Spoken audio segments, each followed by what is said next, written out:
Hello, everybody. Welcome back to the Boss Rush Podcast, a great place to play games and be better. I'm one of your hosts, Corey Derrick, and alongside me, as always, is the PC Muscle Race himself, LeRon Dawkins. What's going on, everybody? Also joining us is the mad pharmacist herself, Stephanie Klimov. Cheers. And back in the building is none other than that retro code, Eddie V. Woohoo! Yo, what is up, everybody? I'm so happy to be here, be in the building with you guys. So excited and just so thankful. So thank you for having me. I love that energy. Ed, we've podcasted more in the last week and a half than we have in like 3 months, I swear. Exactly. Talking all things Nintendo, touching on Xbox, Sony, just talking mostly about games. Nintendo, let's be honest. Mostly Nintendo. Yeah. Even when we were on Crossroads, we pulled it out. Sorry, LeRon. It's always been pulled out like that. Oh, all y'all were on Crossroads last night? Yeah. Yep. Stephanie, sorry, Stephanie, you were invited. Wow. Okay, I see how it is. It's LeRon's show. I just was invited. He sent me a text, and I said, "Hey, yeah, sure. Who's not showing up?" And then he didn't text me back because he was too busy being Valentine. Yeah. Valentine. So. Oh, how romantic. Hope it wasn't that Valentine-y. Hey-o. Oh, I get it. Anyways, how's everyone doing? I was proud of myself for that joke, by the way. It was very terrible, but it's okay. I'm doing well this week. I mean, you know, it's Wednesday. It's we're over the hump now. So I mean, all we got to do is yes. Uh-oh. I just looking at an updated list of a new list of games that would be playable on the Stream Deck. Ooh. I like what I. Here's LeRon not paying attention again. I know, there he goes. I was paying attention. You know what's better than a PC? A handheld PC, and I'm looking at stuff for PC stuff. PC. So you're telling me right now you're not excited? You wouldn't be excited to play Forza Horizon 5 on the Steam Deck? I can play it on my phone. LeRon, send me the link because I've been trying to keep track of what's going to be on the Steam Deck. Because guess who's getting a Steam Deck? You are. But I'm in like the second wave though. And now I can finally admit that I'm jealous because like I did not have any interest in the Steam Deck until you started talking to me about it. Look, that's what LeRon, I do. Oh, I can hook this up to this and play it. Yeah. What cloud? What Microsoft called it? It's X-Cloud? called it's called Xbox Cloud Gaming. Is what it's called. Okay. Yeah. Get it right. right. I mean, we have freaking Disgaea 4 Complete. We have Forza Horizon 5, Monster Hunter Rise, Knights of Azure. Got that on here. Order of War, Persona 4 Golden, Wow, you're just naming a bunch of Switch games. 2. You're just naming a bunch of Switch games, except for Forza Horizon, which I can play on my phone. And Yakuza I actually 4 haven't even played it in like, I don't know, since November when it came out. I played for a good week and it was fun, and then I played Halo.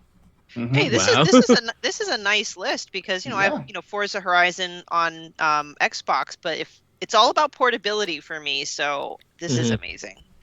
The only thing is Steam Deck doesn't support Game Pass unless you like open it up and break it like everybody else plans to do. Yeah. All right, and also according to this, let me see.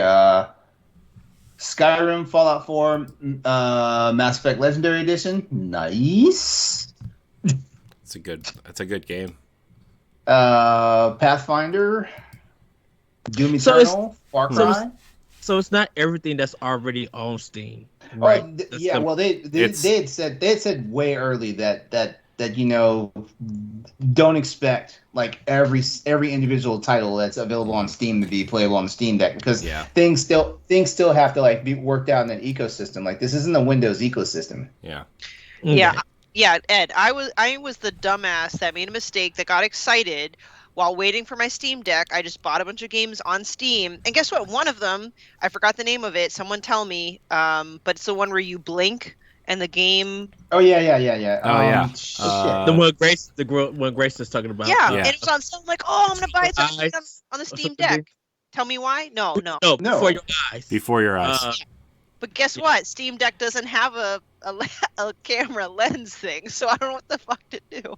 Just you'll be fine. Just play it on your cool thing. computer. Well, hold on. The cool thing about the Steam Deck though is Steam just released like not SDKs for it, but they released like all sorts of like stuff that people can get and like figure things out and actually start making accessories for the Steam Deck.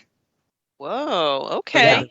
Like a development kit almost? Not like a development kit, no. Because I'm not sure if they want people tinkering with the actual like ins and outs of the actual hardware itself, but people will be able to start making accessories and add-ons and stuff, for it. Like it's like I don't know, shit. It's like it feels like it's fucking open source. Wow. That's what. Yeah.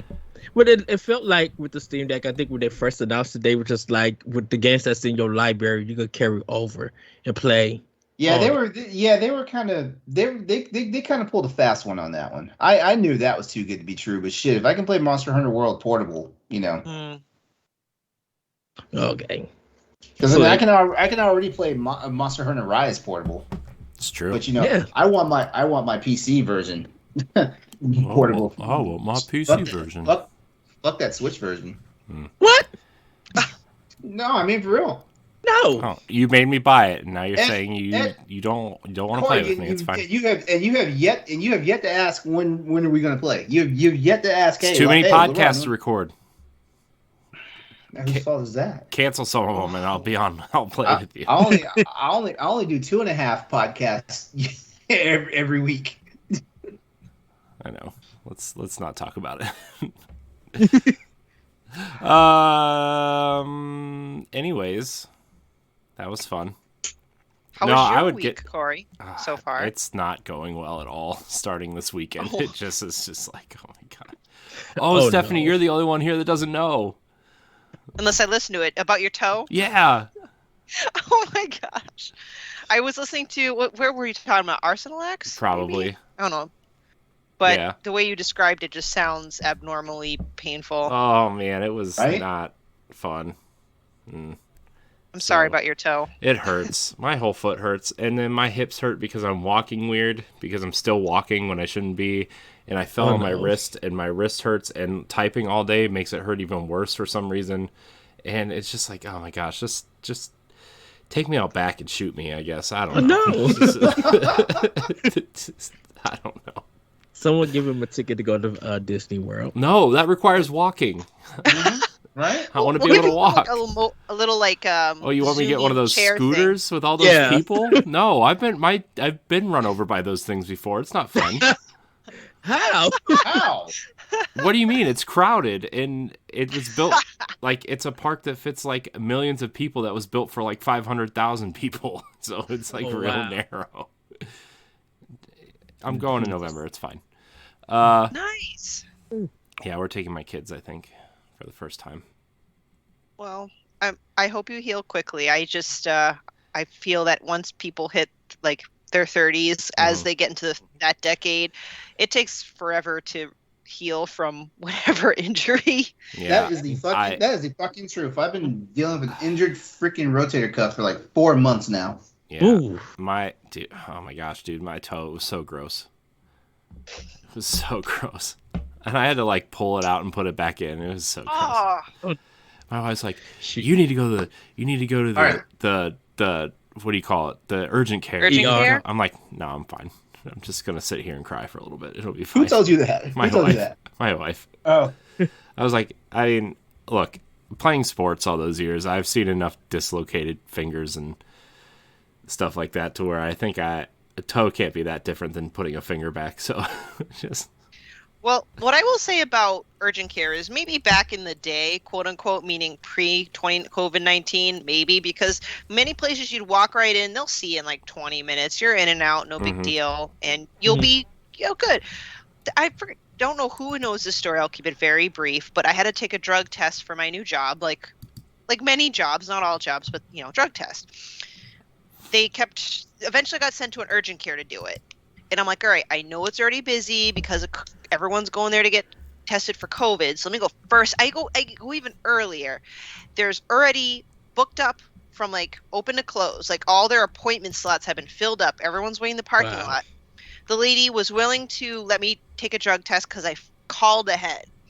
And I sat there waiting with a mask on. So I'm only there for a drug test. I'm not sick. And there are people walking in being like, oh, yeah, I tested positive for COVID, so I need a PCR test. So I'm just sitting there like all these positive COVID people are there. I'm like, I don't want to be here. It's the last place you want to be. No, you don't want to be at my job with COVID because folks will come in with it. This lady last week, she came in and her friend's daughter had COVID. So she brought the mom with her. And she was just like, you're not going to send me no test to give it to my friend. I'm like, no, she has to come in and get it. That's the store policy. So the woman comes in and the woman starts complaining, just like, well, what if you get COVID and stuff? I'm like, ma'am, you the one that have the lady in your car unmasked. So you would be the one that's giving COVID that was spread it to us. Like, what logical sense does that make? Only if it works in her favor to complain about you guys. The other person came in. She's like, I don't know what was wrong with her. She just tripping, thinking that she's gonna get COVID. Can I get 2 tests? She bought the 2 tests and some Twix and walked out the door and laughed all about it. Hey, like, look, Twix is good. Okay, come on. It is. Mostly the cookies and cream Twix, though. Then the bomb. I'm trying to stay away from treats, though. Because I'm what some people call overweight, and I need to lose it. What's been going on with the whole gym thing, bro? Well, see, I was gonna go all this week, but I kind of ripped my toe out of its place, and now I can't barely walk. Okay. I guess it's good enough because I've been missing out on some premium workouts because of my damn arm. Like I can't wait for this shit to get better. But certain motions just put me in pain. But this week I have lost 6 pounds, so I'm proud of myself. Congrats! So go team me. Ed, hopefully you're not dealing with any injuries this week. Well, actually, I was having some knee problems. And so I was kind of walking funny, and then got home one day, sat down on my bed. Sunday, got home, sat down on my bed, and got a Charlie horse in the back of that same knee. I'm like, oh, Satan, you want to act a fool today? So I literally was like on my bed with a Charlie horse for a good 10 minutes with my knee hurting. And it is because of I had been wearing like almost a knee brace for a little bit because my knees was kind of hurting every time I got down to like when I was stocking and everything. So I was just like, okay, let me wear a brace to see if it could, I could make it feel better and everything to help me and everything. And it was working. And then I just like stopped wearing it because it felt fine. But then they started coming back and that Charlie horse kicked in. And I'm like, oh, this is not going to be good at all. But right now I'm fine. So I'm able to walk, kick high, drop kick fools when I need to, and run when I hear shooting. For no apparent reason. Right. Well, welcome to Boss Rush Podcast, where we talk about how much we're old and injured and are in pain in one way, shape, or form. Gimped up, yo. Yeah. Well, I'm young, so my body's just You're fine. That. You're fine. Just put a cortisone shot in there. You'll be fine. Oh. The needle's long, but it feels better after. I mean, I did have a win though. I pulled the best blood pressure reading in front of my doctor, because that's the one that counts. Like when the doctor actually sees it with their own eyes. Mm-hmm. Hey, that's pretty good. Most people have white coat syndrome where they might have. I did because when I first showed up, the nurse ran my readings, and I was like 153 over 80 something. And she's like, okay, I know you have a history, but is this normal? I'm like, no, I usually average like the 130s. And she's like, okay, well, how about this? You chill out for a few minutes. I'll come back and we'll run it again. Run it again. It was like 151. And I was like, and I'm sitting here thinking, well, I did drink wine last night. I did have steak. And I had a bunch of pasta. So like, and chances are like, like body's still doing its thing, but also like red meat runs my blood pressure up anyway. So I should have used more common sense, the night before I had to go see my doctor, but Valentine's Day, whatever. So when my doctor came and we spoke like, compared to my last examination, like, well, this because it's a follow up from my physical from last year, 6 months follow up. Cholesterol numbers went down. Liver enzymes are good. What else? Kidney function was fine. And there was one other thing. Good A1C. So she was like, okay, well, she's like, let's check your blood pressure one more time. So she hooked me up. We had the machine running. The first number was like 110 over 70 something, and she was like, that's odd. She's like, let's do it again. So the second one was 119 over 77, and she's like, okay, I'll take it. Wow. Yeah, that's a big fluctuation, but yeah. Well, like when I take it at home, like my average. Well, I don't trust the machines. I honestly don't. I feel like when a doctor actually pulls out like the arm cuff and the stethoscope, and I've actually had doctors and nurses tell me like that is the actual preferred way to get like a good reading, because like the machines vary based on certain conditions that are going on with the human body and stuff like that. Yeah. It's easier to get a more organic reading off of somebody with actual old school equipment. Yep. I actually have my own blood pressure cuff and stethoscope back from my pharmacy school days. So if anyone is ever in New England and needs a free blood pressure reading, I can give you one. Let me go see Stephanie. Right. Hook me up, girl. And after that, we'll go eat some fast food or something. Yes, let's go to the bomb ramen place. Yeah. Yes. I'm hungry. Hey, speaking of hungry, LeRon, why aren't you eating any snacks? I am actually. God, you just had to remind him, didn't you? Okay, all right. Ooh, salted peanuts? Yep. Lightly salted. Come on, yeah. But nah. But wait, there's more. Yeah. Family size. Oh yeah. I'd laugh, but I would also really love a family size pack of Oreos right now. So, do you normally eat them with like milk at times, around, or you just eat the cookies itself? You know what? I try my best not to drink a lot of milk. Like it's not so much that I'm anti-dairy, because like trust me, the way ice cream and cheese and all that stuff, I'm far from anti-dairy. I'm making cheesecakes this weekend. So I'm way past anti-dairy.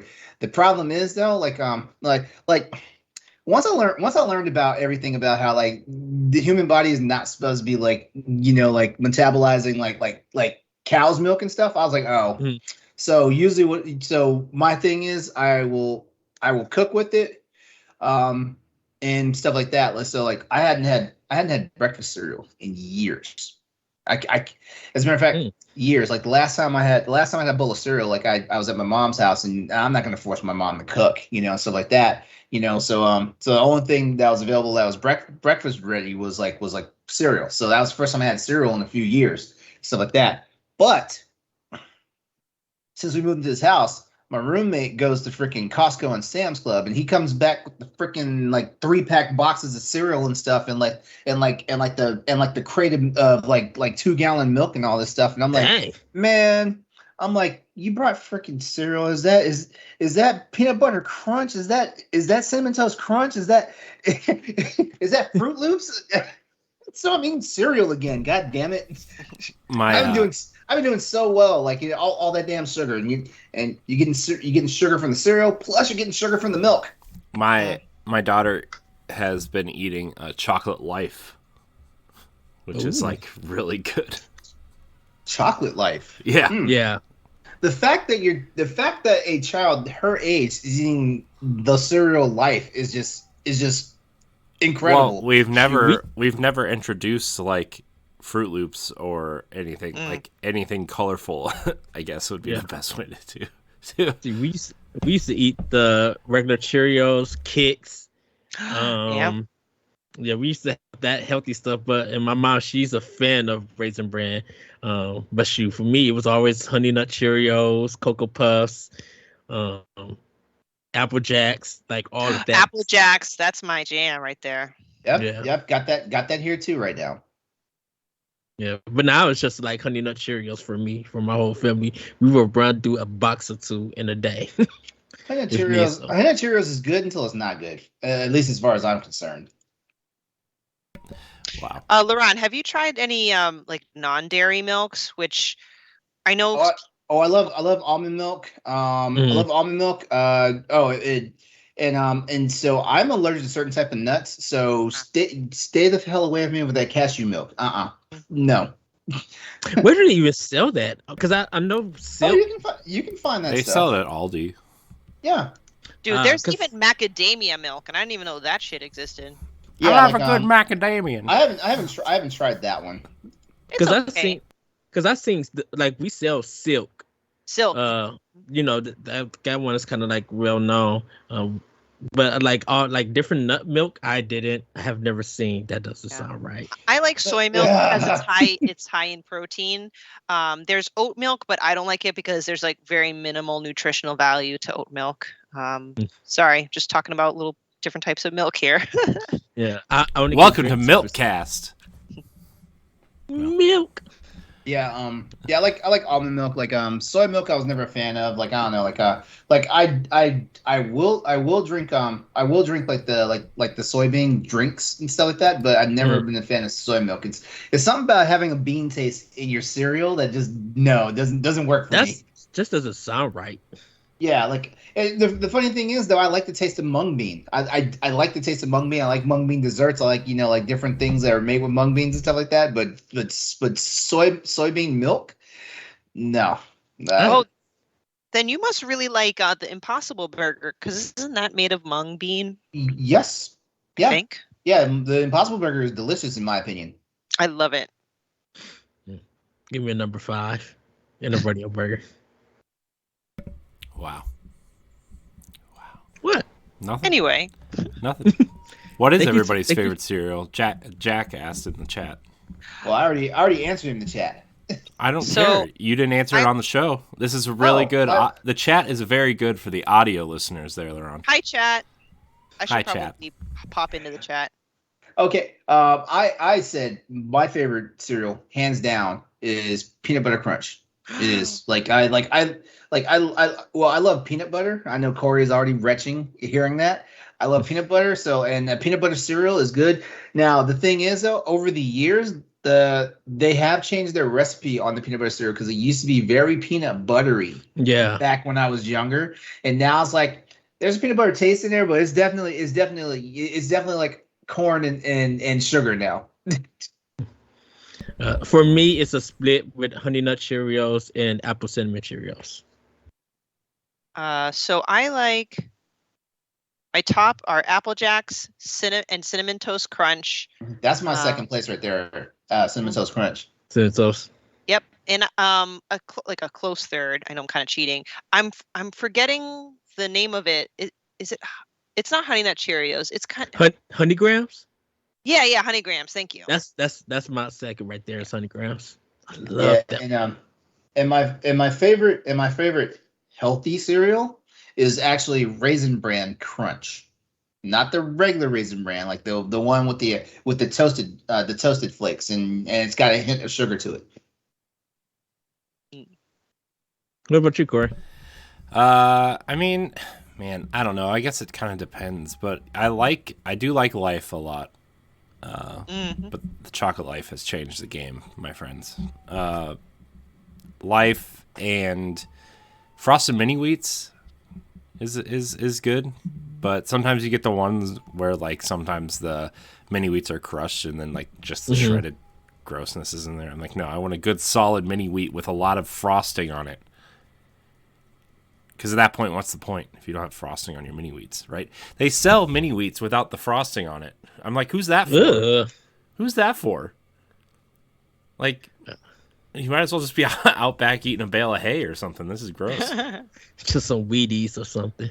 Oh, Wheaties is also a good one. I like Wheaties too. Good, man. I gotta tell you, I used to eat Wheaties like every morning because that was cool, I guess. But that was the athlete kind of cereal. Because every time, like every month, they would do a new box to be a different athlete representing the brand. Yeah, it's good.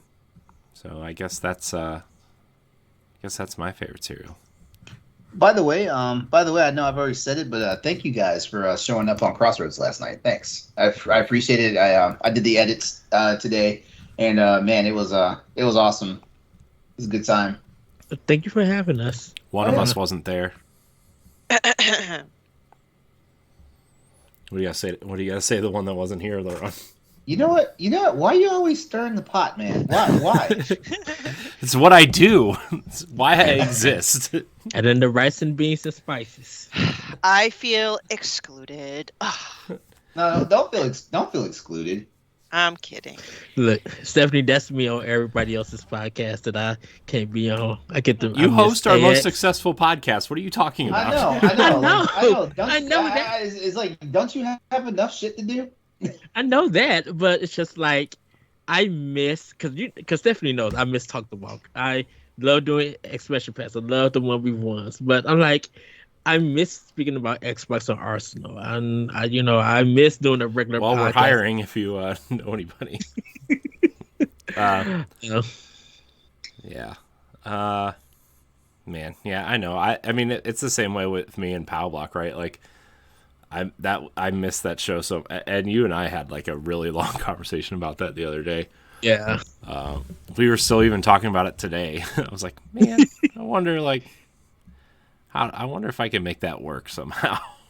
I was listening today about the podcast, and I was just like, reason why this is old school, and it's old school because we didn't have any show notes and we just talked for 2.5 hours. That's why. We literally didn't. And, even when I was just like, okay, what we're going to do for news? Okay, here goes 2 stories I found. And then that led into a conversation. And I think it's been like that when we started Power Block. Like, when we started our first, I think, conversation when we started Power Block was with you, but it was the Breath of the Wild.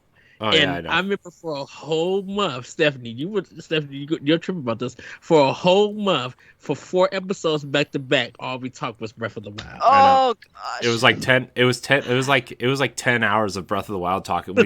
We hadn't even like played the game, right? Because can I find these old episodes? Yeah, they're on my YouTube channel. Okay. I think that's why, LeRon, when you talked about Front Mission, I was excited because I'm like. Wait, I was excited because I didn't know anyone else knew about Front Mission. Oh, fuck yeah. Oh. Okay, come on. Okay, I am a fan of giant robot anime. When I found out there was a fucking video game out there where it was basically an RPG with giant robots before a game called Xenogears ever came into the foreground, like nah, trust me, I was all over that shit. Well, I like robots that fight and stuff.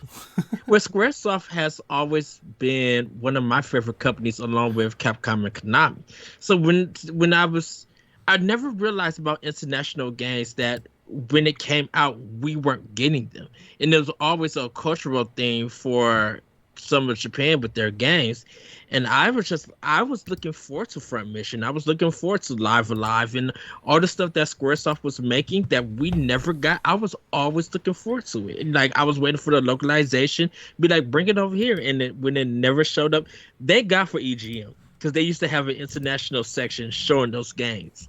And that's how I come to know about some of them. And it was just like, oh, wow. That's why watching Demon X Machina on that year at E3, and I'm like, this is all mech. This is all me. I love it. Man. Dude, so, Ed, talking about our early Power Block episodes, like, I I was searching for something for them for Stephanie, and I just sent them to in the chat. But like, it still has the DNA like like strobe light intro. Like, oh my gosh, we thought we were so cool with this stupid intro. Like, oh my god, I love it. Oh man, it was like we had so many plans, and then we just were like, let's just talk about Nintendo. Yeah. Now we're here. I was always like, back in the building, and we had a flow in the formula, but it was just so amazing. To be fair, it took like 30 episodes to really realize what we were doing, right? I mean, because we didn't even know each other when we did our first episode, right? The only time Ed and I had ever really interacted was like the Nintendo voice chat Facebook group, I think. At that time. And it was like, hey, you want to talk about Nintendo? Because I want to talk about Nintendo, and I have a bunch of friends that don't want to talk about Nintendo. Nerd. Yeah, nerds. Well, yeah. You're a nerd. Go find a graphics card. I know I'm a nerd. Yeah, and it was just going, talking just all things Nintendo with Corey was just, it felt like just from my first or second episode, I felt like I knew Corey for years. I'm just like, I finally have a friend to talk about video games, and definitely Nintendo, because I didn't have any of that around in my area. Like, I had no one talking about video games and Nintendo. Are you kidding me? I'm sure. Kidding me? The number one console manufacturer in the world, you had nobody to talk about Nintendo with? No, nobody was. LeRon, I don't know if you know this, but when the PlayStation came out, Nintendo stopped being cool. Nintendo did stop being the Wii. Nintendo did stop being cool because guess what? They had that train wreck that was the Nintendo 64. Hey, whoa, no, whoa, no. Whoa. Hold on. I said okay. what I said. Hold on. Hold on. Before you get a word in, all I want to say is this: Nintendo 64 could have been the best fucking system out there if they put a fucking Metroid game on there. Shut the fuck up. So Nintendo 64 might have its problems, but you never had to turn your Nintendo 64 upside down to have it work and play your game. Every Nintendo console has its problems, but every console has its problems. Okay. And also, Sony has to thank Nintendo for the PlayStation because they decided it wasn't just Nintendo that Sony had to thank because Sony tried to get in bed with 3 other companies before they finally was like, fuck it, we'll just make our own system. Which is weird because they was working with Nintendo and Sega at that time, making games. Like they had something going on with Panasonic, they had something going on with Sega, they had something going on with Nintendo. And all the companies, they like dropped the fucking ball, and I was like, you know what? After Nintendo was the straw that broke the camel's back for Sony, and that's what pushed them to. I always thought it was because of this talks about nice memories, and this is what I thought it was because of Sega CD. Oh, I'm sorry. I love LeRon. I don't get to talk to him. I don't get to talk to you guys. So I'm excited. No, I'm just saying what I feel. I know Nintendo 64 is a wonderful system. I know it is. It's just a system that Nintendo 64 is one of 2 Nintendo systems that I never cared for to actually buy. But I think the Nintendo 64 is some of the reasons, along with Sony, that a lot of gameplay ideas are around today in the modern era. Like we talk about Super Mario in the analog. We talk about GoldenEye. We talk about The Legend of Zelda: Ocarina of Time with the lock-on feature and stuff. All that stuff that's kind of iconic in games that we see now is still going, and it started from that. Even just the Rumble Pack was something different that we still see in games nowadays. So, yeah, I take that stance too. Like, I've mentioned this in various podcasts before, but not the graphics, but like the camera angles and the heavy polygon graphics, the camera, like it's really hard to go back to. However, well, A, I'm blinded by nostalgia, but B, also, I just think it was one of the systems that, a lot of revolutionary things came through on that system that more current and better generations took. Now here's the one thing I will say, and this extends to both PlayStation, PS1, Nintendo 64, and Sega Saturn. That was the ugliest era of gaming ever. Ever. It was the ugliest era of gaming. Nobody had knees and elbows. Like, you were lucky if you saw a neck. Like trees just look like giant shapes. I mean, you look at. That is true. I mean, look at like if you go back to Mario Kart 64, You know, those are just JPEGs, and the JPEG changes depending on like what. Oh my god! Like all the carts and all the items are JPEGs. If the camera collided with the background a certain way, you saw the bones of the freaking programming code and everything. Is like like. It's not like that doesn't happen in gaming now, but now at least with the way technology has been gaming and stuff, like now stuff is rendered on a certain level that you might see through something, but you're seeing a reflection of what's on the other side at this point now. But nowadays people consider that as the modern retro classics. Yeah. A problem I had with when we moved to that era of gaming, I thought after 16-bit era of Sega Genesis, Sega Genesis and Super Nintendo and all that stuff, I thought we were going to 32-bit. I wanted to see more beautiful sprites, but we jumped to 64-bit.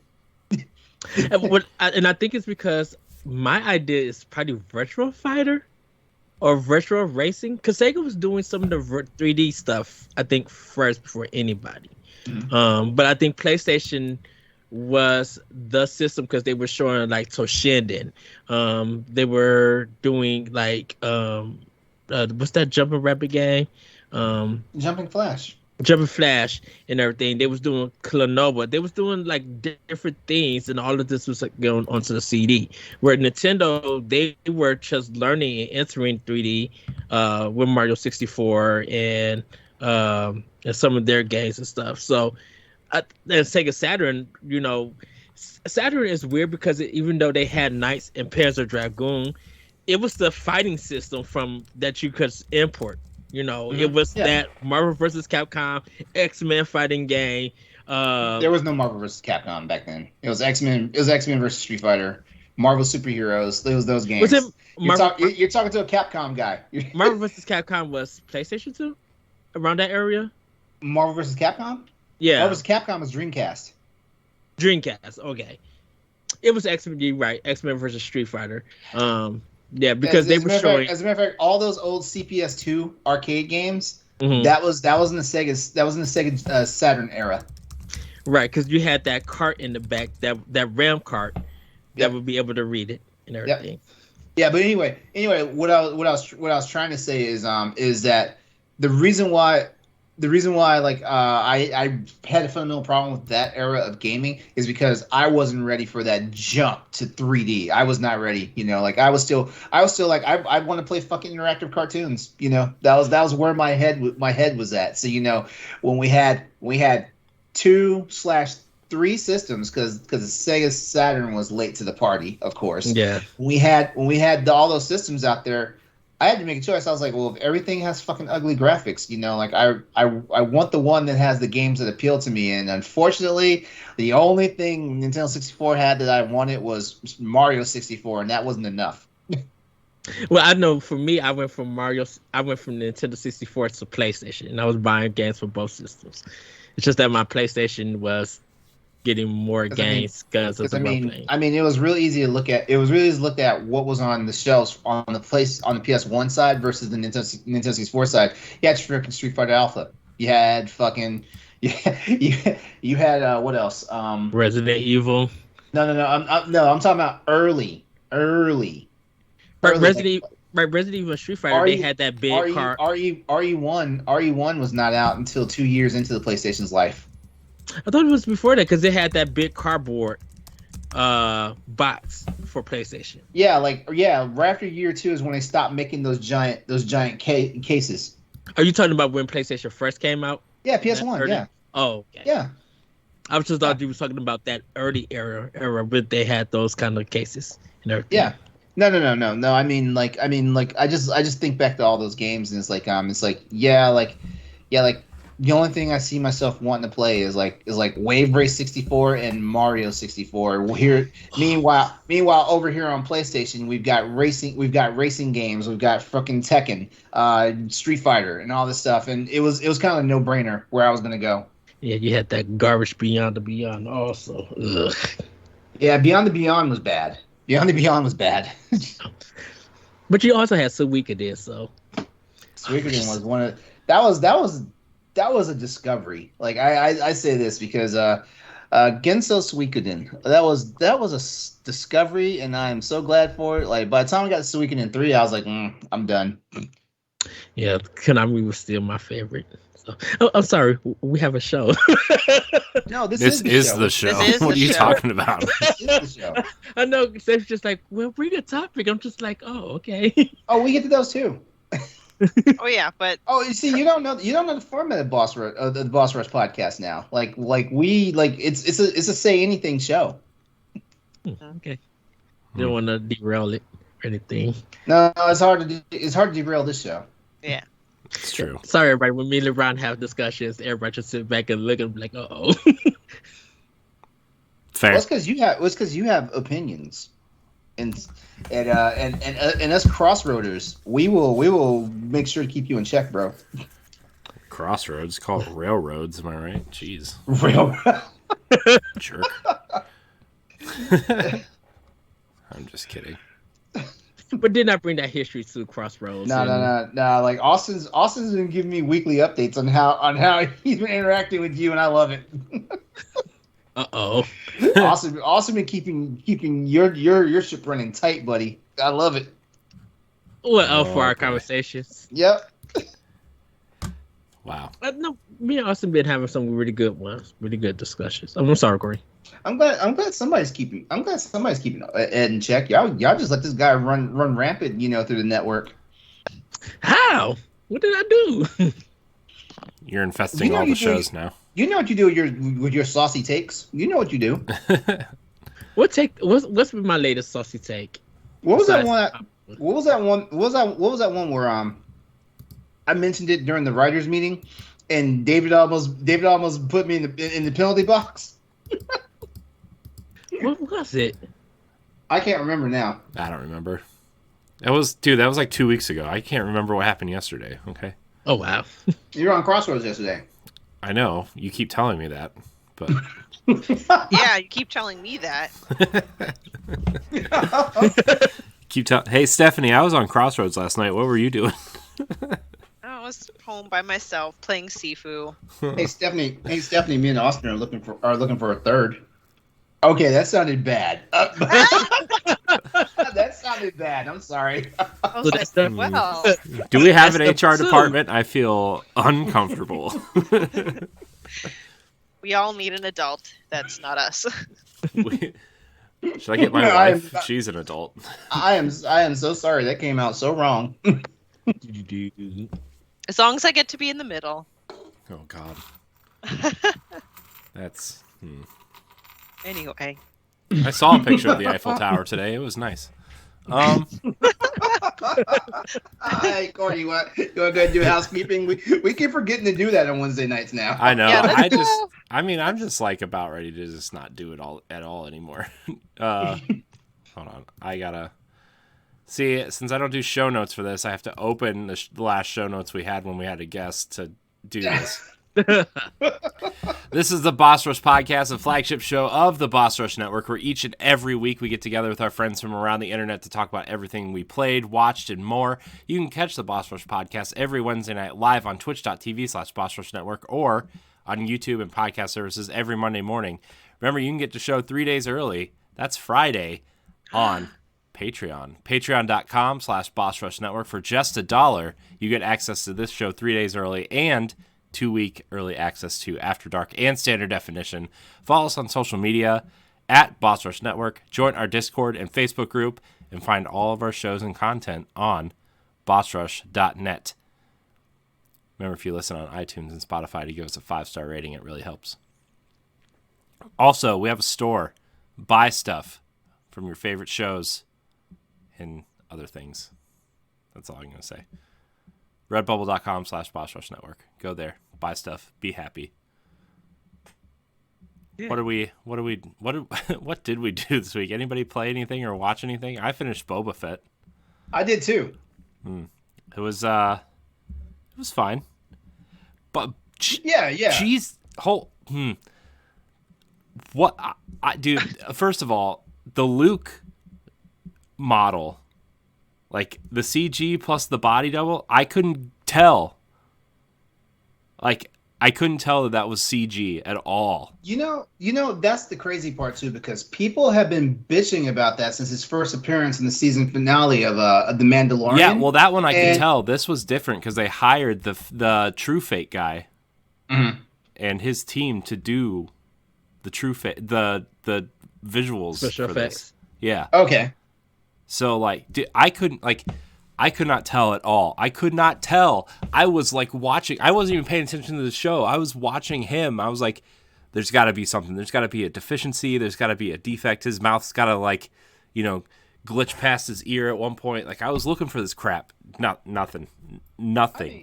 I mean, I feel like we're miles past like Rogue One with Tarkin and young Princess Leia. I think we're past that now. I mean, at the time, Tarkin wasn't bad. I mean, you could tell it was CG, but it wasn't bad. But the Leia stuff was terrible. Yeah, it was. It was. I mean, I think they should go back and fix that. We all know. Oh, how Star Wars likes to go back and fix. Lucasfilm is so good at doing that shit. I'm surprised. Yeah, but yeah, man, seeing Luke like it and him like using the green lightsaber instead of the blue one, and just like. That whole episode was awesome, and him and Ahsoka together, it was good. It was good. I love Ahsoka. I love Rosario Dawson. I love Rosario Dawson too. I mean, she's a great Ahsoka. I gotta tell you, and I'm not like even a big fan of like the Clone Wars or anything. I just kind of like the character. I like her design, but then like I was never really a fan of Ahsoka until she showed up in Star Wars Rebels. Like, I mean, she was okay. She was okay in like the Clone Wars, and of course when she came back for like the final season of the Clone Wars and stuff like that. Of course, yeah. But that was by the time I'd already bonded with her, in Rebels, and stuff like that. Right. So like it was amazing. Like when they rolled her out in that one episode of The Mandalorian, I was like, oh shit, that's Ahsoka. Yeah. That's Ahsoka Tano. Yeah. She's great. I'm actually excited for that show because I want to know what is going on with that. I want to know what's like. I want to see that. I want to see it. I want to see it. I know everybody is like, there's all these like characters coming into this show from like the, Clone Wars and Rebels and stuff. And I know like the kid that played Aladdin is playing someone from Rebels, whoever the main character was in Rebels. Ezra. Yeah. Ezra Bridger. Yeah. And I'm kind of excited to see that kind of stuff, but like the Luke stuff just like it blew me away. I was like, man, we could actually get like a Luke show realistically. What do you think about the decision with Grogu? Do you think what do you think? I think they wrote it that way because Grogu literally does not exist after. Like he doesn't exist in the sequel trilogy. In the sequel trilogy, yeah. And like the way they told the story, like with Kylo Ren, like Luke kind of going off the deep end and almost murdering Ben Solo at that point, right? Like Grogu wasn't around, so I'm like this makes sense. And the Mandalorian and Grogu have that bond, and they're gonna grow together as some sort of team or whatever, right? So. It makes sense. It's the same as like, did you guys finish Jedi Fallen Order? No, not yet. Oh, okay. Well, there's like the whole like kind of plot in that game. I don't want to spoil it, but the one of the major plot points in that game, like if they went through with one of the major plot points, would have changed the entire future of Star Wars forever, and it would have made no sense in Episode 4. And then something happens. Is that game considered canon to the universe though? Oh, yeah. It is. Okay. Yeah. So, I think they just had to figure it out. I mean, I don't know what's gonna happen. Like I mean, it was cool, like in the show, seeing him and Luke like train a little bit, but like, I don't know, it was kind of weird. That whole plot point was kind of weird. And I think they just wanted to show that, like, hey, we fixed Luke. Look at him. You know, like, I feel like that was the entire point of the plot point, you know? But we'll see. I wonder if he goes back, though. I mean, there's going to be more Mandalorian and more... Obviously, there's more Star Wars coming, right? So... You know, I have a funny feeling because Grogu is so like, he's force sensitive. I mean, like, shit. Like, it feels like he's a damn conduit for the force, just like how Yoda was. I would not be surprised if he shows up later, you know, as a Jedi or a Jedi Master. Like somewhere in the future, like a sequel trilogy of some sort, right? That takes place. Which hopefully it doesn't involve the Skywalkers, please. Like, which is already being planned by Disney and Lucas. Of course it is. It's Star Wars. They're not going to not do Star Wars, but I hope it takes place like hundreds of years in the future. Nothing to do with the Skywalkers, right? Like, let's move past this. I like Luke Skywalker. I like that, but it's done. It's over. Time for a new cast. It's small galaxy syndrome, right? There's so many stories to tell. The galaxy is so vast, like they want us to believe in like all of George Lucas's storytelling. Then why the fuck are we always stuck in that same area of space? Yeah, and it's just like let's just. Why are we always on Tatooine? Let's go. Nobody likes sand, okay? Yeah. As seen by when they brought us Planet Jakku. Yeah. Everybody's like, oh, give me a break. Well, it's not Tatooine. It's another sandy planet that you can, you know, get annoyed by because there's like little tents and huts and people running around because they're poor. Oh, okay. Unlike Spaceballs when they was on the planet and the two black people were coming in the sand with the cone. What did you find? We ain't found S. Yeah, that's a good one. I like Spaceballs. That's funny. But yeah, I mean, I think that it was an okay show. It was fine.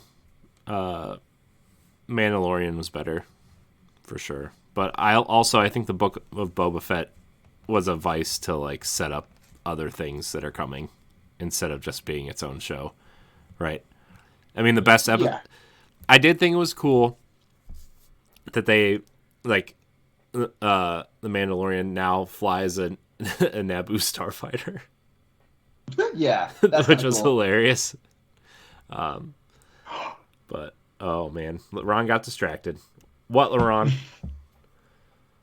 They just dropped the freaking black belt armor in Monster Hunter Rise. Well, better go get it. Ooh. I don't even know what that means. I assume it's good by your face. Permission to log off of the podcast? Nope. I need my computer. Is it an update? Play it on Switch. Go get it on Switch. Boo. Boo. My measly non-OLED Switch. Boo. Yeah, my OLED Switch is beautiful. And it's got the Zelda controllers on it now. Oh, it is. I took the white ones off. I like white controllers, but I just feel like they're just gonna get dirty. Like, I just don't want them to get dirty. And it's not like I'm not washing my hands, but I've seen the way. But you're not washing your hands. I see the way my kids eat. Okay, I put on a white T-shirt today, and I had peanut butter on it within 10 minutes because my daughter doesn't know how to eat peanut butter correctly. So, anyways, what were we talking about? Boba Fett. Yeah, I just think it's like just like a channel to introduce other storylines. Which is fine. Like, I feel like, Star Wars is big enough to do that, right? I think they're not as good at it as Marvel is, but we'll see. We will see. I also played a lot of Destiny because the expansion comes out on Tuesday, and they released the Exorcism mission yesterday, and man, oh man, was it shocking yet so unsurprising, but also really cool. No. So, it's funny. There's this the seasonal event in Destiny. They've been building a bridge in the back of the seasonal event for like 6 months, and nobody's noticed until last week. Somebody noticed. Oh, there's a bridge there, and there's a green glowing laser shooting up into the sky. I wonder where that leads. And then you do the exorcism mission, and it's literally that bridge, and you go in and not that anybody here cares about Destiny, but pretty much like the Queen of the Awoken does like the exorcism of Savathun, who's the big bad of the next expansion, because she's trapped in a crystal, and she exorcises the worm, which gives her godlike powers, but not really. And inside the crystal, explain the worm. Explain that. Oh God, where do I start, LeRon? Okay, never mind. I'll just listen to Tower. I'll just check out Tower Casuals. It took us multiple episodes to explain where the worms come from. Okay. Then I guess I will be devoted. Was it multiple episodes back to back, or is it? Because if it's like sprinkled all over the place, I don't have time for that. Here's the short version. The Hive enemies worship the Hive gods, which get their powers from the worm gods. And they get their powers from the worm gods from the worms. And I know that sounds like a terrible explanation to anybody who plays Destiny, but I'm literally just trying to simplify it for LeRon. Okay, yeah. It's literally not. Well, get ready. You and Josh get ready to carry me when we all start playing. Oh my gosh, dude. I cannot wait. They're adding so many things. LeRon, we talked about it on Crossroads last night. Oh, yeah. Oh, hell yeah. So, I've been getting ready for that. And I watched the trailer about 10 times, and it's so... Gosh, Bungie knows how to make a good trailer. True. And... So just think back to this moment when we get closer and closer to July and Monster Hunter Rise Sunbreak. just remember this moment. It'll be exactly like how you are. I will. I'll applaud you for fighting giant, dragons and stuff. There are... I do wonder if they can... We're going to fight giant worms that live in the ocean. And we're going to fight dragons. We're going to fight giant, crazy bone skeleton witches. Sound like a Muso game. You're a Muso game. I know. I don't know what that means. I don't know if, I don't know. Coming from someone who's never played it, fighting worms does not sound very interesting. They don't. Okay. Here we go. They're not. I know. I guarantee you, these worms are more like leviathans. Right? I know. Here. I'm just. Stephanie, I posted it on the website. Watch the trailer and tell me that even though you don't know anything about Destiny, that trailer is not good. And when you get to the part with the water and you see these big serpent things come out of the water, those are worms. Why do they have to call them worms then? Because they're called worms. I didn't name them. That's just what they're called. I would have called them something cooler. He reminds me of them adorable ass nerds that we see in those TV shows where it was like that isn't real. No, guys, it's right here. LeRon called me adorable. I feel special now. Even though he didn't return my calls last night, it's fine. Wow. I passed the fuck out. My bad. What else were we talking about? Destiny. This trailer is gorgeous. Ew. She said, "Ew." What part did you ew at? Someone lady was holding this little larva, like a spiky larva thing. Yeah. Gross. It's cute. No, it's not. It's a baby. A baby worm. Yes. God, man, they need to make a movie. Stop fucking around. These trailers are too good. Well, they want to. They want to make movies and television series, and it's probably going to go to Netflix because Sony bought them. Yeah. No, but they got that Sony money. But for real though, this is a nice looking trailer. Despite me joking around, this looks gorgeous. Mm-hmm. I know, man. But yeah, let's and it's Monster Hunter needs to step its game up. I just canceled my Netflix subscription just because I really need to rebudget, and I just realized I hadn't watched anything on Netflix in the last year. And now, not right now, but they announced that they're going to be working on BioShock, and also this isn't game related, but Space Force which is a parody with Steve Season Carell. 2. Season 2's coming. I'm like, damn it! Now when I don't watch Netflix for almost a year, and then I cancel my subscription because I don't use it. Now all the stuff that I want to see is coming to Netflix. You better get sweet on somebody really fast and get their login.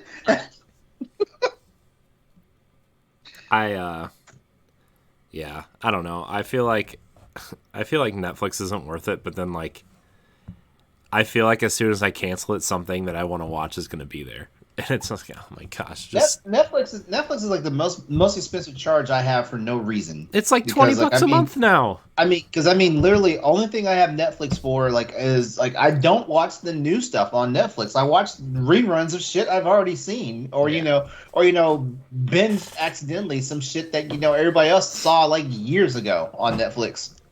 I only have Netflix because Mom's and my sister, they want to see stuff, and she loves watching Frasier and everything. So that's why I still have it.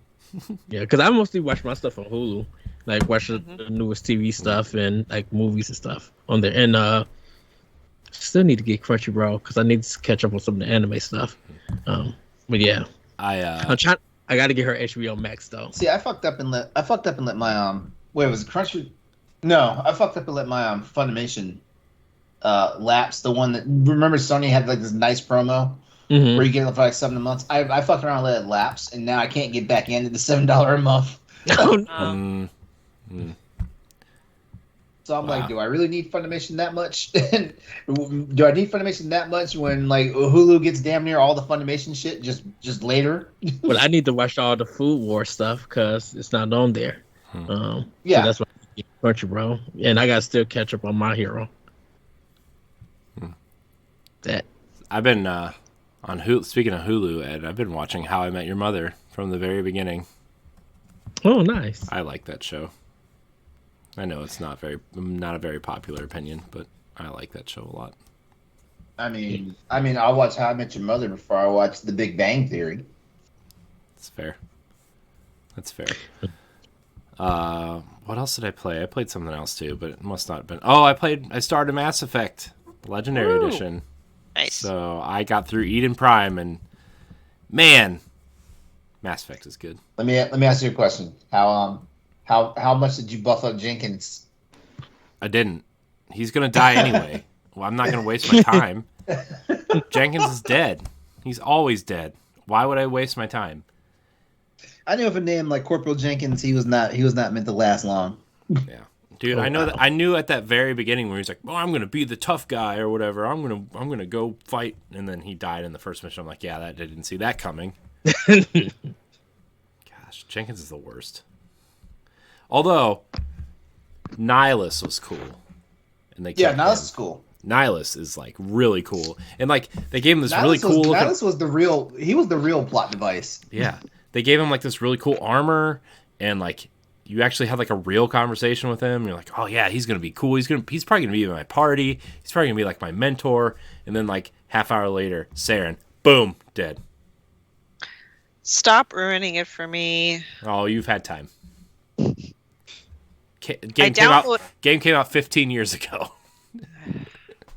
Mass Effect is 15 years old, guys. Jesus Christ. I mean, he's not lying. Yeah. I can't believe I just said that. That's a real sentence that came out of my mouth. Mass Effect is 15 years old. That's wow. Why is it so bad though? It's 15 years old. That's like a new game to me. Like it. I mean, 2007. It's like a modern game for me. Yeah. It's the worst.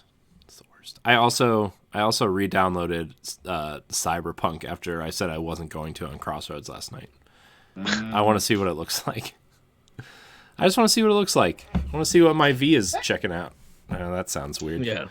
Hey, did you have a male or a female character? I had a female character. Yeah, female. Okay. Screenshot it for me, please.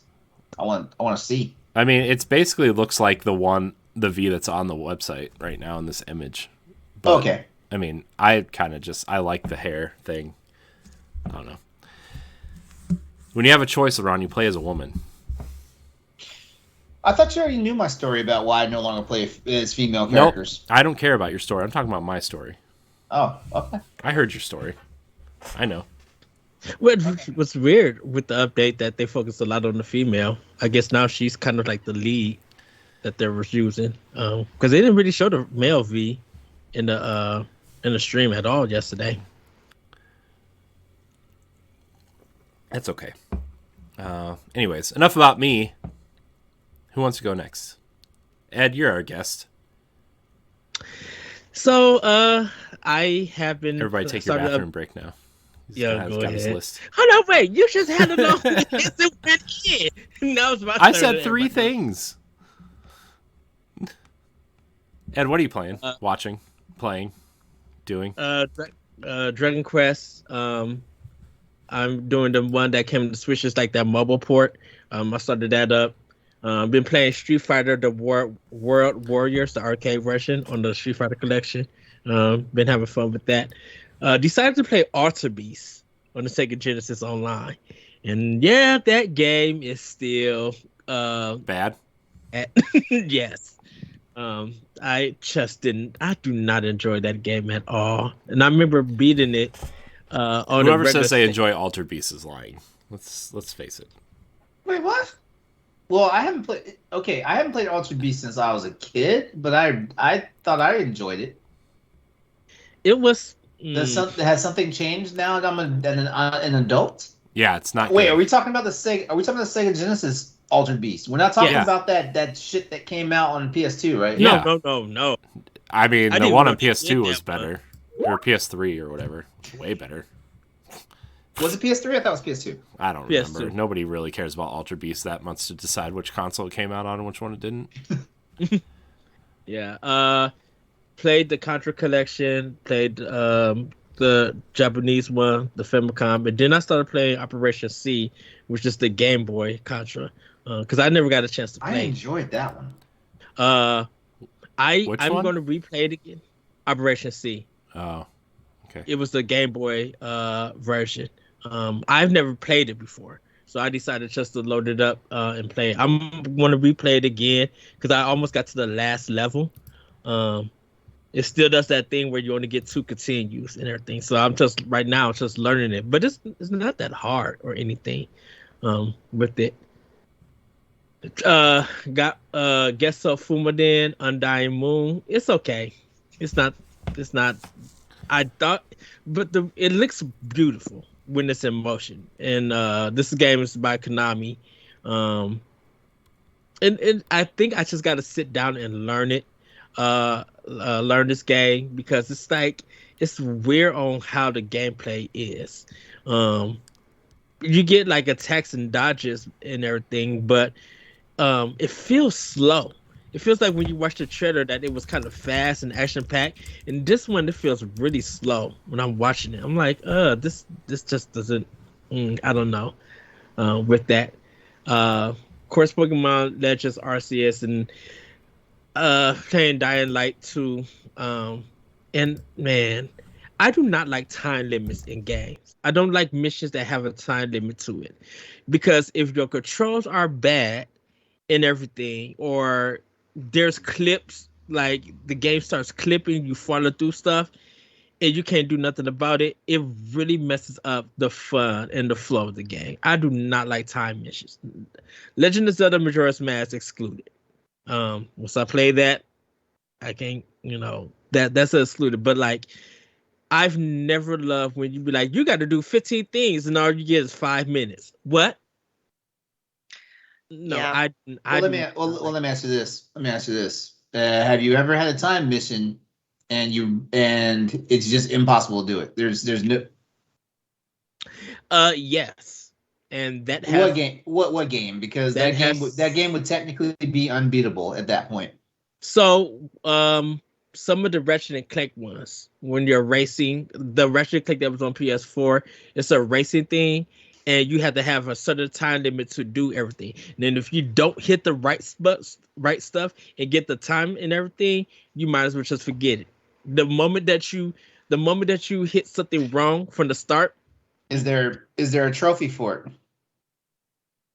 There's a trophy for it. And that means it can be beat. But next topic. There's a trophy for it, but when you have to use that to progress the game, it becomes a problem. Ed. If it was undoable, it could not be in the game. Right, but I think the thing is that when you have to redo it almost 10 to 15 times and everything. That's the difference. You're the guy that says nobody nobody can beat today's games if they've never beaten Ghosts and Goblins. You're the guy that can do it. You're complaining about this stuff. I've beaten it, but I don't like when there's something that's affecting the gameplay to mess up on your time, and when they don't give you enough time to do it. When you have to hit everything pitch perfect for the first time. Hey, Corey, Stephanie. It's almost like this guy doesn't remember the days of manufactured difficulty in NES games. It's almost like this guy doesn't remember this stuff. I played Dungeon Master on NES.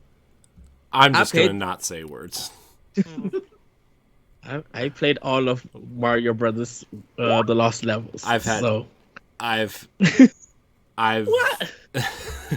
I've had many of these conversations over the last 7 years. I don't need to have this one. But I'm just saying, with Dying Light 2, I just don't like their timing in it. Like, you gotta, because everything is not close. Sometimes you have to jump all the way over half of the map, and that's almost like 60% of your time to get there. So if you mess up on those jumps, trying to platform up to get it, that's your level. Hey, Ed, when's your birthday? April 10th. I got the perfect present for you. Uh-oh. Oh. It's the world's tiniest violin playing the world's saddest song. Wow. I'm just saying it for time limits and stuff. Look at Stephanie. She busts out a book to read while you guys are having your conversation. No, that's not what I did. I'm writing down Ed's birthday. Shut up. Yeah, that's the disguise. No, it's just that there's time limits in games. That look she just gave you, LeRon, was priceless. I just don't like time limits in games sometimes. No, time limits are dumb. I don't either, Ed. I hate it. It gives me anxiety. It's like that. Oh, go ahead. No, I was just going to say, unfortunately, Majora's Mask also gives me anxiety. Doesn't mean I don't enjoy it, and I know how to slow time down, but it still gives me anxiety. All right, Corey. Ed is I feel like Ed's throwing me a paradox here because, like, remember the timed race you had to do in Chrono Trigger? Come on, man. Stop. Oh, that was easy. No. Did you say so? Compared to the racing in Battletoads? Yeah. I think that game was unbeatable for me, but people have beaten that game. Yeah, with the Game Genie. I think though. No. People have beaten it on pure skill. Like, I mean, there are greater gamers out there than you and I. Me, that racing part in Battletoads. That racing part in Battletoads. If your eyes is not trained. I mean, shit. Even I kart at least. Even I kart every now and then in Monster Hunter. I'm not that good. I assume that means something that people do to cheese things. No, kart is when you die. Well, yeah. Well. But now I know. But yeah, it's just something in Dying Light 2. I'm just like, why are you giving me a time mechanic and I gotta jump all the way over here? And then your controls is not all good and everything. And it's just, it gets frustrating when a time mechanic, when you lose because you did nothing wrong. You really try to get it and the time just goes out. They don't give you enough time to do it. And it's just like, I don't know if anyone focus tested or anything, but when it be like, oh, you got to go, when there's 2 time limits going on at the same time, and both of them are far away, and you got 4 enemies that you got to fight that's surrounding you, that becomes frustrating. Is there any fast travel in Dying Light 2? There is fast travel, but you don't get into halfway through the game, and you can't use it in missions. Oh, well, okay. I don't like that. I don't like that. Yeah. So, but yeah, that's what I'm playing. I haven't started watching anything. I did start watching Ramen Half though. Cracking up about that. But that's the only thing. And I'm just ready for Voice of Cards and Horizon Forbidden West. Big one. Yes. Neat. Stephanie, what are you doing? I am still playing Sifu. I'm shocked I'm still playing Sifu. I'm obsessed to the point where it's a bit unhealthy. Oh boy. Because fighting games just generally, it's just I'm not good at it, and so I just tend to stay away from it. But I've mentioned my interest in it before, and now that I've gotten into it, I'm getting super competitive. I'll restart levels so I can see if I can exit it at a younger age, and I just keep going and going and going and going and going, and I'm like, I must find all the secrets. I'm obsessed. Like I stopped playing Pokemon Arceus just so I can like divert more time to playing Sifu. That's all I've been doing. It's all Sifu. Oh, I would love to see how you would do with DMC Devil May Cry. Oh, really? Okay. Yeah. I love that game. That is a wonderful game. I know people don't like it because it's not part of the main series. It was a reboot, but I think that game is awesome.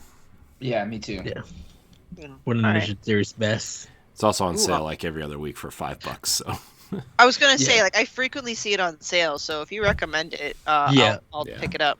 If it's the one if it's the new edition with the turbo on it, play that mug on turbo. It's amazing when it's fast. Yeah. Okay. It's really good. Nice. It starts out kind of like slow because you don't have all the moves and stuff, and you obviously have to unlock stuff. But after you start like really getting into it, it's like one of the best action games I've ever played. Oh, nice. All right, cool. It'll go on my very long list of backlog games to play, but it'll definitely be on there. Yeah, it's actually not very long. Oh, okay. Yeah, I mean, the point of those games is like the game's not very long, but you want to get S ranks on everything. You want to upgrade all your moves and everything. And the cool thing too is like the entire control scheme is customizable. So like if you don't like where one button is, you can switch it around through the menus. Yeah. Cool. Nice. Yeah, and it's very helpful. Trust me. When you learn to be like, I gotta do all of this. Yeah, it's very helpful. Which reminds me, LeRon, I'm gonna need you in April so I can hurry up and run do my son to get ready for Rise. Oh. I mean to get first the DLC. Cause I know we'll be probably playing Advance Wars that month. But man, dang, Advance Wars is my side chick. Like right now, Monster Hunter Rise being on the PC, like I mean, like shit, like Horizon Forbidden West is in trouble. I mean, technically, it already was in trouble because I haven't beaten the first game, but you know, can't play Horizon if you don't have a PlayStation, LeRon. I do. That's my problem. Yeah, that's your problem. I do want to see Gran Turismo 7 though. I'll probably watch some people stream if they streaming. I want to see how it is. But then, man, that licensed music though. Yeah. Man, I played Forza Horizon for like a good solid week, and I'm like, man, I'm glad Game Pass exists because I got to play. You got your fill. Yeah, you got your fill. Yep. Yeah. It's a good game. I just don't like the soundtrack to it. I mean, I don't really have a problem with the soundtrack of Horizon. I don't. I just don't care for driving games. You know. I mean, therein lies the point. Like that's kind of how I felt about fighting games, and I really thought I was only going to play Sifu through my review that I wrote for it. And here I am, like weeks later, and I'm just like obsessed with trying to find all the secrets and it. I don't know. There's just something about it where like there's a third level, the museum, and I'm actually like stopping to read like the descriptions of like the paintings and stuff because it kind of gives you a hint about the boss that you're about to fight, and I can't. It's just amazing, and I love it, and I'll probably keep playing it until there's a couple of indie games that are coming out like end of February and in March. So I'll probably just stick with Sifu. I've been playing Pokemon Arceus, but yeah, put that down for a little bit. That's it. I haven't really been watching much other than 90 Day Fiance. Still. My wife is obsessed with that show. Obsessed. There's like 40 different versions of it too. It's like, geez. I know. I'm like, I'm 90 days after, 90 days before. Yep, 90 days the other way. Yep, and 90 days the single life. I'm like, okay. You're only single for 90 days. Right. Gosh. I can't. I just pass. I'm done. All right. Hey, we all have our like guilty pleasure. I know, and look, I've had enough guilty pleasure shows in my life that I'm not exactly like screaming from the rooftops of games or shows and movies that I like, but here we are. All right. Anyway, LeRon, what are you playing? LeRon. Besides Monster Hunter. Besides Monster Hunter. How's Monster Hunter? It's fun as fuck. It's fun. You know what? I don't understand why I enjoy it so much more on the PC than I do on the than I did on the Switch. And I did enjoy it on the Switch until I stopped enjoying it on the Switch. It's kind of weird. I think, but Ed, you've heard me say it a few times. I think it was just their rollout of how they did it on the Switch. Like the game came out and it honestly looked like it was. It honestly looked and felt like it was an incomplete state. Like there were some things that were just weird. Like high rank was legit locked behind a wall. Yeah. Like you couldn't get to anything further. And then all of a sudden then they start throwing in content that like it's fun and everything, but for the most part like some of it just didn't it just felt and bare bones. Now it's out on the PC and everything, and like everything that's available is there for the taking. So like you can play it, you can do your thing, and you just have fun. And like Monster Hunter is basically one of those wash, rinse, repeat type games. So like that. Like if you're one of those people that like the grind, you're gonna have fun. You are. If you're one of those people that don't really like the grind, you might not have that much fun. And I already said like chances are like I'll probably be playing Monster Hunter Rise until Sunbreak comes out, and then Sunbreak is out, and that's technically Rise, so I'll still be playing that, and then eventually I'll get to the point where I was like, okay, time to go back to Iceborne. Well, there are two distinct styles between Iceborne and Rise, even though both the games are considered fifth generation entries for Monster Hunter. Yeah, there are two distinct styles to it. Like Rise is very anime inspired. Like you can run on walls like a shinobi and stuff like that, and do things and like all the aerial combat and all that stuff. Like aerial combat was meant for people with insect glaives in previous games, and now like everybody is an aerial combatant in this game. So and I was gonna say, and I think I think we talked about it that Rise feels like more of an experiment for ideas and everything that we'll probably see in the next one for PlayStation and Xbox. And I think I kind of like that Switch is used for experimental ideas, and what they learn from that they'll incorporate in their in the future games and stuff. I hope they do. Well, the thing about Rise is that Capcom knew that they could not go to the Switch and put a legacy style Monster Hunter game on it. Nobody's going to play it. Nobody's going to play it. Like when you trying to go back and playing like Monster Hunter Freedom Unite or freaking Monster Hunter 4 Ultimate or Monster Hunter Generations, like coming from Monster Hunter World Iceborne, like it's a stark contrast. I mean, yeah, it's classic and everything, but some of my favorite games pre Iceborne, are like, the older Monster Hunter games, like 3 Ultimate, 4 Ultimate, not so much Generations really upset me, but those are some of my favorite games. Like even my all-time favorite Monster Hunter game is Monster Hunter Portable Third, which is only available in Japan. I had to import that game on the PSP and everything, and that is my favorite Monster Hunter game. And I cannot personally go back and play that game. It's a bad experience for me now, and that's saying a lot because like that's the game that I have the most time racked up on in playtime.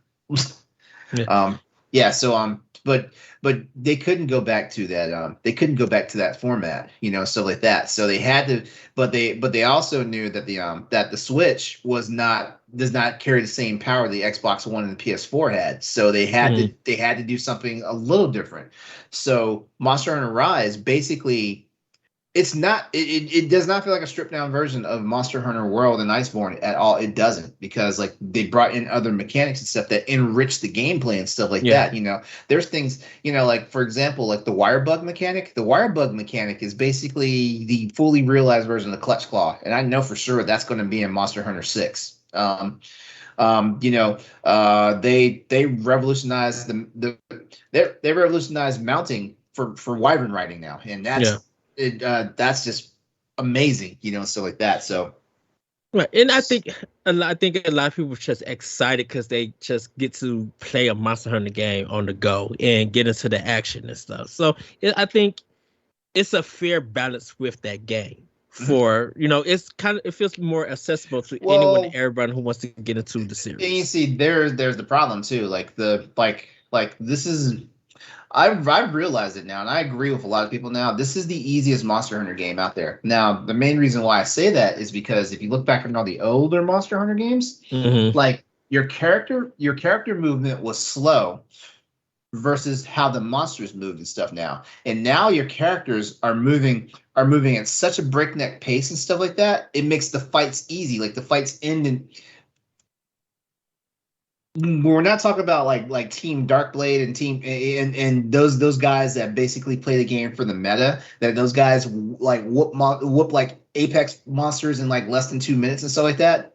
Like an average player can run in and beat a mission in under 5 minutes, you know, by themselves, solo. And you know, and it's because the difficulty focus shifted now. Like the characters move so damn fast, like with all the switch skills and all that stuff and everything. Like shit, it's the monsters that can't keep up anymore, you know, stuff like that, you know. And I know for me, it always feels good when you take a monster down. Like even after beating your tail, I think that's the one fun thing that I definitely love about Monster Hunter Rise is when you take a monster down. And, you know, besides getting this parts, it's like, it's just that final hit. You be like, yes, there's just something victorious about that. Oh yeah, no doubt. But you know, it's Monster Hunter Rise, like I say, like it's shaping up to be one of my favorite Monster Hunter games. It's not my favorite by a long shot. Like I feel like my favorites, if it's not portable third, it's Iceborne. The DLC. Well, Iceborne is a full-fledged game. Like when Monster Hunter Rise Iceborne, when Monster Hunter World Iceborne came out, basically they changed the name to just Monster Hunter Iceborne. They dropped the world and it was Monster Hunter Iceborne. So it was basically, even though it was the expansion, it was the game. Well, I can't wait to see the new monsters in Rise. I'm gonna see what new ideas they brought and everything. You mean for Sunbreak? Yeah, I keep saying Rise. For Sunbreak, yeah. I apologize. Oh man. Those gothic inspired monsters in this game is gonna be fucking epic. Because like on Malzeno, for example, basically that's a play on Dracula. The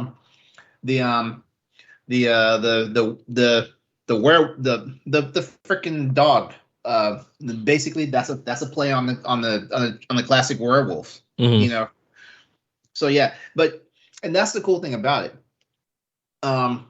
Monster Hunter Rise and their monsters took inspiration from yokai, which are Japanese spirits. Like sometimes they're benevolent, sometimes they're malevolent and stuff like that. But Monster Hunter Rise is all their monsters took all the new monsters they're introduced in the franchise were based off of yokai.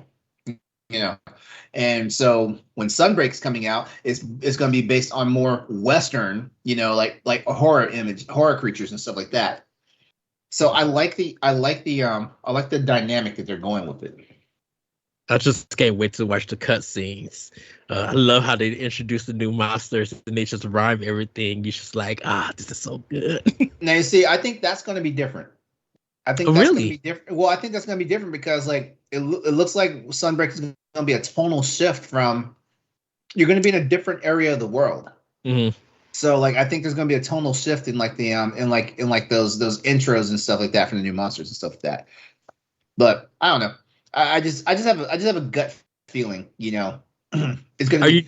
Are you just doing it on PC? You're not doing it for Switch? You're not gonna get it for both? I highly doubt I'm gonna get the Switch version. They're both coming out simultaneously.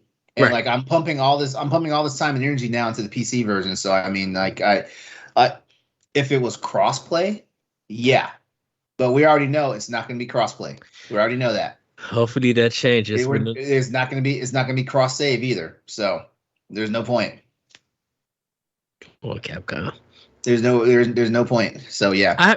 I was telling Corey, I hope they do a direct next month for it. It feels like it's gonna be a direct. Well, there's already there's that Capcom countdown thing, right? That we already kind of.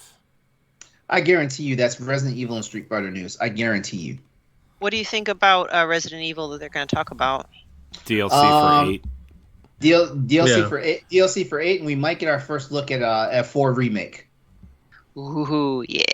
Yeah, but the safe money has got to be Street Fighter 6.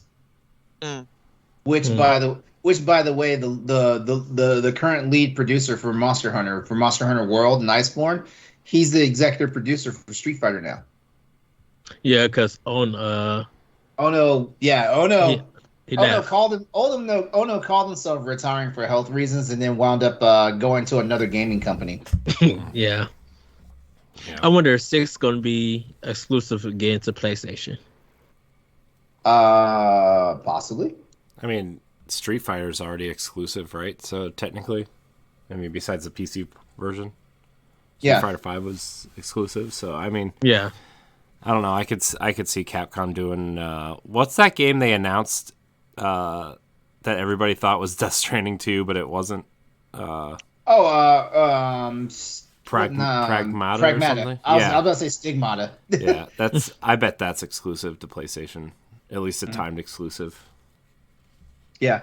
So besides Rise, I have been digging into Uncharted Legacy of Thieves collection. I'm still I'm about to be in the midpoint of Uncharted 4 in that collection, and like Corey, I finished Boba Fett. The season finale was good, but you know what? It was good. It was entertaining, but I have to disagree with the internet. That's not the best Star Wars that I have ever seen. Who said that was the best Star Wars? Oh, man, it's all over Twitter. Like this is the best Star Wars they've ever seen. I don't follow Star Wars people, but I can tell you that they are wrong.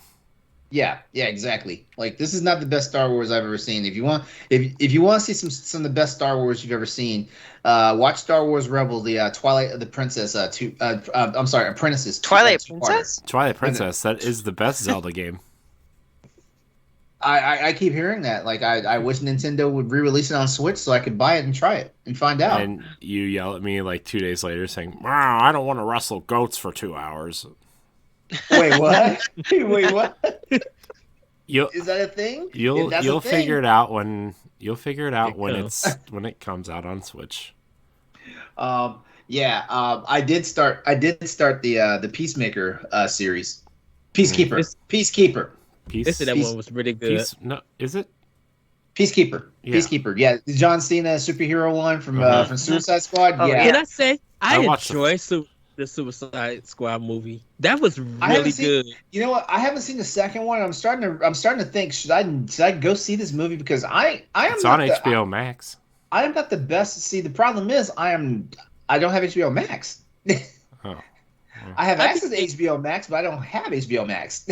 I think definitely watch it. It's really, really good. I think my main problem with is just the DC movie universe has just not been cohesive enough. You know, I enjoyed the first Suicide Squad movie, and I told myself I would go ahead and watch the second one. You know, but I just couldn't get excited. This one is really good. It blows out the first one. I really love the fights and everything, and it's funny. It really is funny. Doesn't the Batman come out soon? The new one? Yeah. Oh, Uncharted comes out this Friday too. Yeah. Oof. I want to see that. I think it looks fun. I just got to find the time and dates for it. I may go see it Monday. Nick in the chat saying next month for Batman. Yeah. Okay. I don't know. I'll probably watch it when it comes to HBO Max. I'm not going to the theater. I don't have the time or the capacity to go sit in a theater anymore. I just don't want to. I don't have the desire to do it anymore. Like, I mean, certain movies are guaranteed. Like, like Star Trek. Yeah, I'll go to the movies for that. Did you see it? Did you see? Yes. They're making a fourth one with the fourth one with the Abrams-verse cast. Yeah. Yeah. Cool. That's gonna be interesting. Are those streaming anywhere? Are they on Paramount Plus? I'm assuming. The Star Trek movies. No. The new ones, ish. I think they are. Well, I know you can. I know you can watch them. I know you can watch. I think you can watch all three of them on Hulu right now. Because I really liked the first one, and I was like, man, these are fun. I might like Star Trek, and then I never watched anything else ever. Wait, you watched? Wait, did you watch the first one? Did you watch the second one? No, I've only seen the first reboot one. Okay. That's the only thing Star Trek I've ever seen. I'm looking for the remote. And then all the Picard memes. Actually, are on Paramount. Well, I know for sure they're on Hulu. So, like I said, where is that remote? I'll watch. I'll check it out. This is going to bother me. Is it under science fiction? No, it's under romance. Wait. What are you, Ed? What are you talking about? For Hulu.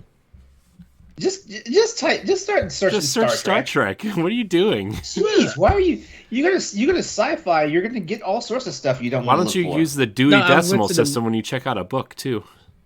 Wow, that depends if it's banned or not. Oh my gosh. All right, that's it for me. That's it for me. So like, if we're ready to start talking topics, we can. No, we've been going for almost 2 hours already. We're gonna. Oh really? We've been going. Yeah, wow. We're gonna because we still have After Dark to record, so we're gonna probably wrap it up here. Actually, I mean, who cares, right? It was fun. This was a natural flow episode. Yeah, this is the kind of episode I like. And then we should just do this more often. Star Trek Into Darkness and Star Trek Beyond is on there. But not 2009 Star Trek? Let's see. Prodigy, just those two are on there. Okay.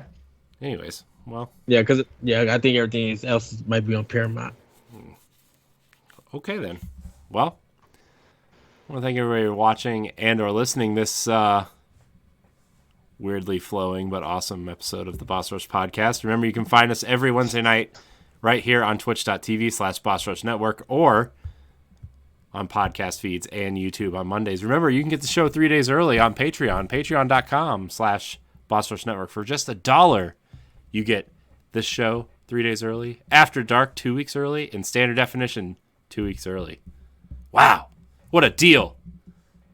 Just $1. Guys, come on. You can dig in your car seats for that, right? I know I can. $1. So, Ed, thanks for hanging out with us tonight. Thank you guys for having me. So much fun. You need to come back soon. Yes. I love you all. Aw. Depends on what day it is. When can we find you? Every day. You guys can find me. You guys can find me on Twitter at that retro code. You can also check out Nintendo Pop Block. We record on Mondays live, and then you can catch the recorded episode on YouTube, and you can catch it also the audio version on Anchor. You go to find a lot of my writings at bossrush.net. Bossrush.net. I wrote about Cyberpunk's 2077 update, and I wrote the Nintendo Direct recap, so you guys can go check that out. I should be having some banters and some editorials out coming soon, so hopefully you guys will check that out too. Cool. LeRon, where can we find you? You can find me on Twitter and Instagram at Exodus803. That's also my Twitch and YouTube channels, as well as my PlayStation ID and Steam ID. If you're looking for me on Xbox Live, that's Exodus0803. So just don't forget that. Tuesday nights, 8 p.m. Eastern Standard Time on twitch.tv/Exodus803. Don't forget Crossroads PlayStation Podcast Show for myself, Austin Campbell. And I am the host of Boss Rush After Dark, which Corey already gave the lowdown on how you can check that out. Think about being a patron and patronizing us, because we'd love it. And that's Give me. us $1. Wow. I mean, just think about the things that you guys can make us do for $1. Just think about that. I can do a lot of things for $1. I'm poor. Wow. I gotta send my 3-year-old to college someday. Stephanie, where can we find you? You can find me on Twitter and Instagram at Klimov, KLIMOV as in Victor _author. Other than here on Boss Rush Podcast, you'll find me on some episodes on Standard Def, especially the Disney animation episodes. And I've taken a brief hiatus from writing on the website, but I will be back soon. I just got to crank out another novel. Yeah, she's busy doing, living her dream. Okay. It's turning into a nightmare, but I'm working. Oh, wow. No, it'll be cool when it's done. You just, dramatic reading. Patreon exclusive. Patreon exclusive. Yes. Oh boy. Hot audiobook. Exclusive Ooh, audiobook. Yeah. The Chapter first by chapter. chapter read. Yeah. You can find me at I am Corey HD on Twitter and Instagram. You can find me hosting Arsenal X, the Xbox podcast, and episodes of Standard Definition and some other things on the internet elsewhere. So, I don't know. I ran out of steam. I'm tired. Check out all of our content on bossrush.net. Like, subscribe, share, rate, and review wherever you consume our show. 5 stars, please. And thank you guys so much for watching. And until next time, we love you. Goodbye. Bye, everybody. Take care.